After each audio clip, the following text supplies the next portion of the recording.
Welcome back to our Hexide podcast.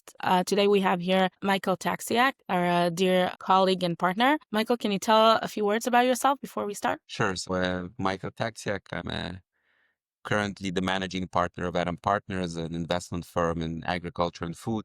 Before that, until 23, I was a partner in Mckinsey Company, where I led the agriculture and food practice in EMEA. I spent 14 years supporting companies across agriculture, food, and chemicals on primarily commercial topics, but basically across the board. And so I've experienced a lot of SNOP processes and a lot of challenges related to forecasting. Amazing. So, over all these years, when did you first realize that the way we plan is rigid, the SNOP cycles, they just simply don't match the real world we live in? So I learned that lesson actually the hard way twice in the same year. I still remember it. So it was, I think, around 2014. And I was working with a fertilizers business. This is a business where, particularly nitrogen fertilizers, natural gas to ammonia to nitrogen fertilizers. So basically natural gas is a big chunk of the cost structure. And we entered 2014 with a beautiful, detailed annual plan, had production volumes by plant. You had a customer allocation per month. You had shipping slots. Everything was agreed on with the distributors. And then in early 2014, natural gas spiked sharply, right? It was partly due to tough winter in the US, partly due to the then Crimea tension in Ukraine, and the cost of ammonia jumped in a matter of weeks, way above anything that was forecastable. So the assumptions that we built in October were economically impossible by February. Obviously, you had to you were entering selling below cost in some of the contracts. And what it made me realize, we had very detailed view on the drivers of price and demand, because this is a commodity that's been selling for since the Haber-Bosch process was invented in early 20th century.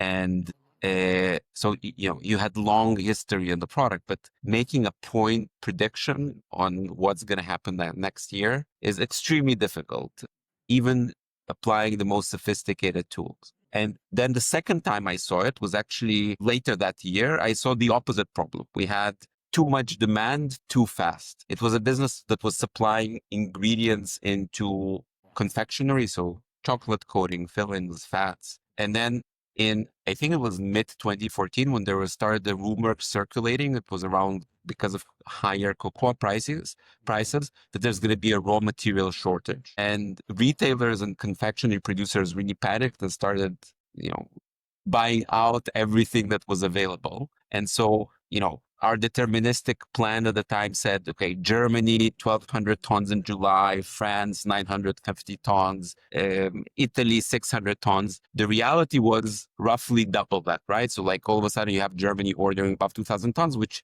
actually never happened, right? Like if you look at the 10-year history of the 10-year projection of the company, or 10-year history, it has not happened in the past in any similar way. And so because our SNOP was actually, pre-approved number of SKUs per month, we had to adjust rapidly. And actually, I saw how this, obviously the company was in firefighting mode in a good way, but it also helped them a bit stretch beyond capabilities. They hit production records that year across multiple product categories. And so sometimes it also plays in your favor, but it was clear to me, had we had a bit of a more what if projection, we would have outperformed even the good performance that we had at the time. And it would have not require so much alignment and discussions, and could have been responded by the supply, by sales in a much smoother way. So you're saying that there was much more on the table that could have, taken advantage in light of that disruption. And it was also risky because, I'm guessing that if you can't push the excellence to the point that you did. I think for me, the forecast accuracy wasn't the failure. The failure was assuming the number was truth instead of a possible point in a wide range of distribution. And if the discussion in the S&OP at the time was, instead of whether it's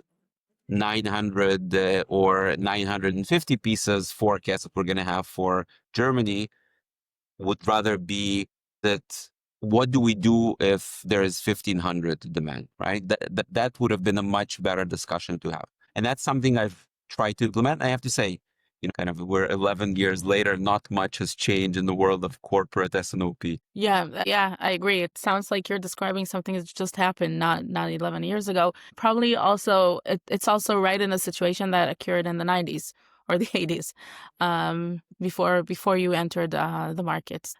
Why is forecasting so hard? Like in the sectors you worked in, what makes deterministic planning break so much? Why can't we just have a consensus and work through it? Yeah, it's a good question. I think I'd probably say there are three things that really make point forecast a challenge. One is just physics, right? So what happens in reality, right? You get long lead times, sometimes you get yield variability, particularly in agriculture related kind of commodities, things that are related to food. If Argentina had good wheat production or had a drought, there's going to be a huge determinant for the prices, for the amount of material in the market. Physics obviously sends large fluctuate. Then you have kind of market and economics effects. If you need to have commodity pass through, right? You get non-linear price responses. So let's say you have inputs like, I don't know, cocoa or gas or palm oil. They do not fully transfer all the way down the line. So you get these massive whiplash effects sometimes, right? Where you have distributors that all of a sudden over order on rumor, or you have retailers destock after a quarter of overbuying. So you have things that happen within the value chain that are not necessarily forecastable or very difficult to forecast. And I'd say the third thing is just human and organizational dynamics, right? So you often have huge incentive misalignments. If you ask a salesperson to provide you with a forecast for how much of a particular product they're going to sell next quarter, oftentimes their biggest incentive is actually protecting their bonus and making sure that they have enough of the product to sell. They have very little incentive to be accurate in their forecasts. So they'd often sandbag, right? And say, yes, of course, we're going to sell 100 pieces. You also often overfit to yesterday, right? People have all kind of psychological biases. Oh, I remember that one season where the clients were shouting at me because we didn't have enough of the materials or we didn't have enough of the product. And it was a very unpleasant emotional experience. So I have now this availability bias that makes me forecast higher numbers, even if I don't have misaligned incentives, right? So, between this just physical effects around weather and yields and accidents to market and economic effects that are between destocking or over ordering and just human and organizational behaviors, you have too many moving drivers that can thwart any forecast away. So yeah, and so it breaks because it tries to compress a very complex reality into a single value. Yeah, and also like from what I hear that you're saying, basically we cannot control these effects. So like we can't do anything about it. We can't stabilize the world. It's just the way that it is. Yeah, exactly. We're being a bit unfair toward the large corporates, right? It's a complex system, and the single point forecast and consensus, as it is often called in the S&OP, around what's our best guess at future reality, is an important alignment mechanism that provides some stability in this complex system. It's provide a bit of a lighthouse toward which the entire organization aligns. And it's often the result of an important process of negotiation between finance and supply and sales. But I think it often, I think we spoke about this in the past. It's probably one of the most hated processes in the corporate world that I'm aware of. And the reason it's so hated is because people understand at the time of doing it that it's mostly theater and that the outcome is precisely wrong. They still obviously play along because you need to put a line in the sand, but it's clear to the people involved that it has very little impact, right? Eventually it will break, that things will need adaptation and adjustment down the line. Great. So if you can't be precise and you hate the process, what should you design instead? I mean, what does flexibility actually look like? What would you suggest? Yeah, so I mean, this is actually my my big push with many of my clients over the years, and also the companies we've invested in, is you want to create as much flexibility and option value in the system as you can. And I'll give you an example. So I work with a chocolate producer, and the chocolate, when you produce, you can use various sources of vegetable oil. So use palm oil or sunflower, canola. These are the most common, and there are some other fats that can be implemented in the process. Now, often most producers take a product and they basically set the recipe in a fixed manner. So they say, okay, this recipe for this type of chocolate is produced with palm oil, but this for this chocolate is produced with sunflower oil. Now, one of the things I've done is I had a chance to look at many years of price evolution of these different fat sources. And what you realize is that the optimum point for the recipe, for cost of the product, actually moves, right? So sometimes you would be better off producing the same product with sunflower oil. Other times you would be better producing it with canola. The third time, soybean, right? And if you understand that and you are able to, first of all, create a flexible recipe, and secondly, you're able to adjust your production process in a way that can process all these different types of raw material, you are able to design a much more flexible process that actually produces the end product at a lower cost and leaves you more profit further down the line. So it's actually like an investment in R&D, I'm guessing, and process, right? In order to create flexibility that will eventually let you protect your margin or even improve it over time. So how do we Exactly. quantify such a trade-off? I mean, it's quite a lot of analytics to go through. No, absolutely. And that's what I'm saying.